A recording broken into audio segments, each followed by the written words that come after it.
छत्तीसगढ़ में भाजपा और कांग्रेस के बीच पोस्टर वॉर जारी है। बीजेपी ने कवासी लखमा के निवास पर ईडी के छापे को लेकर तंज कसा है।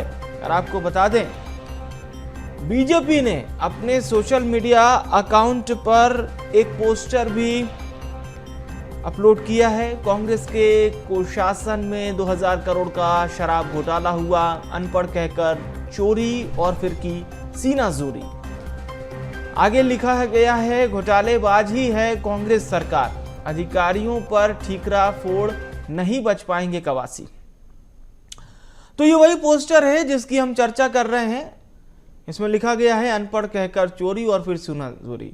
दरअसल कवासी लखमा ने कहा था कि मैं तो अनपढ़ आदमी हूं, अधिकारी जो साइन मुझसे करवाते थे मैं कर देता था, मुझे नहीं पता था कि अधिकारियों ने ऐसा किया होगा। तो अब इस पूरे मामले को लेकर बीजेपी कांग्रेस पर तंज कसती नजर आ रही है।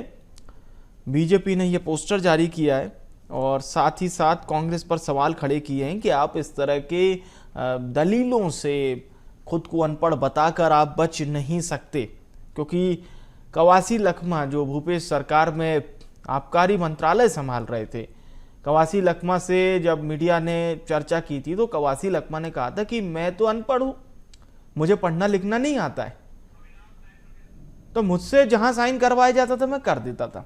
अब रायपुर का रुख कर रहे हैं अविनाश, हमारे सहयोगी इस वक्त हमारे साथ लाइव जुड़ रहे हैं।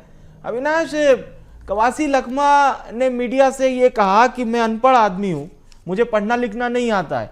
वो अधिकारियों का नाम लिया कि इन्होंने मुझसे जहां जहां साइन कराया मैं तो करता चला गया, मुझे नहीं पता था ये लोग मेरे नाम पर पैसा कमा रहे हैं, क्या कर रहे हैं मैं जानता ही नहीं था।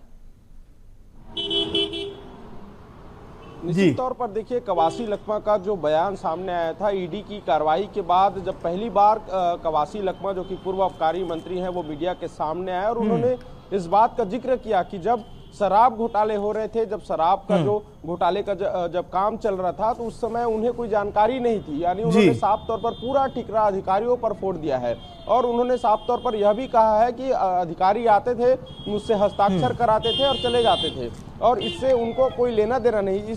ये बात उन्होंने मीडिया के सामने स्पष्ट रूप से कही है। साथ ही जो आबकारी आयुक्त जो रहे हैं एपी त्रिपाठी, उनका नाम भी उन्होंने लिया है कि वही मास्टरमाइंड है। तो इससे समझा जा सकता है कि तत्कालीन कांग्रेस सरकार में शराब घोटाले हुए। हालांकि ये तमाम आरोप है जिन पर जांच चल रही है। शराब कारोबारी अनवर ढेबर पहले से अंदर है और हाल ही में जो अभी जो कार्रवाई हुई है ईडी की यहाँ पर, जहाँ पर पूर्व आबकारी मंत्री के निवास पर और कुल 5 ठिकानों पर जो है छापेमारी की कार्रवाई की गई थी, जिसमें 17 घंटे तक कार्रवाई चली।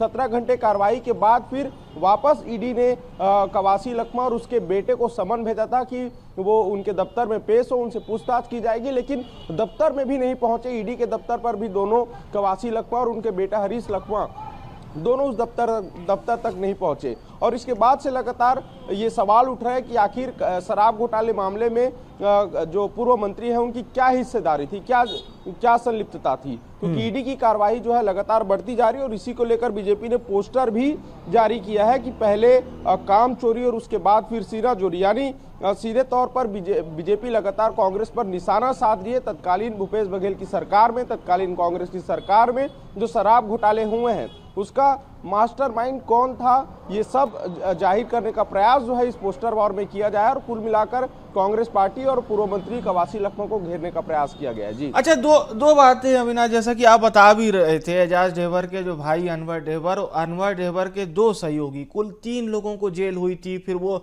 हाईकोर्ट जाते हैं, हाईकोर्ट से बेल लेते हैं।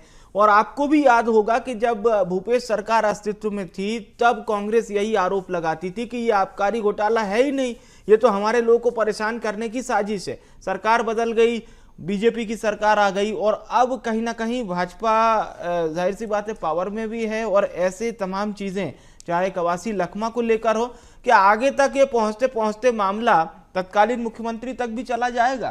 क्योंकि अभी लखमा कह रहे हैं कि भाई अधिकारियों की बात आ रही है, पर ऐसा लगता नहीं है कि कोई अधिकारी इतने पावरफुल हो कि सरकार के ऊपर जाकर अपना काम कर ले।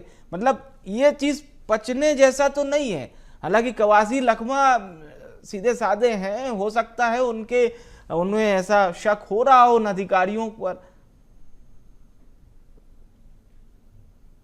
कि मंत्री नेता की अगर हम बात करें तो व्यक्तिगत रूप में उनका एक अलग प्रभाव रहता है, उनका विचार अलग होता है। व्यक्तिगत रूप में किसी पर आरोप जरूर नहीं है, लेकिन पार्टी के भीतर रहते हुए, किसी पद पर रहते हुए यदि उस समय घोटाले हुए तो उनकी पूरी जवाबदारी है, क्योंकि तत्कालीन मंत्री रहे हैं। और ये बात आपने बिल्कुल सही कहा कि जब जांच के दायरे पहले कारोबारी से शुरू हुए, कारोबारी के बाद अधिकारियों तक पहुंचा गया, अधिकारियों के बाद अब जो तत्कालीन मंत्री रहे, आबकारी मंत्री, वहां तक पहुंचा है, तो निश्चित तौर पर ये जांच का दायरा जब बढ़ेगा, कहीं दिल्ली जैसी तस्वीर तो नहीं देखने को मिलेगी छत्तीसगढ़ में, जैसा दिल्ली में हुआ।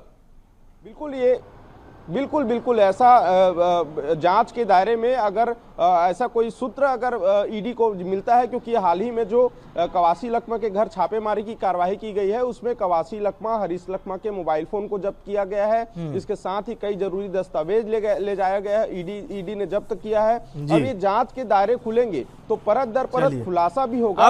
अब यही हम देखेंगे लगातार अविनाश की परत दर परत क्या कुछ सामने आता है। बहुत बहुत धन्यवाद आपका तमाम अपडेट दर्शकों तक पहुंचाने के लिए।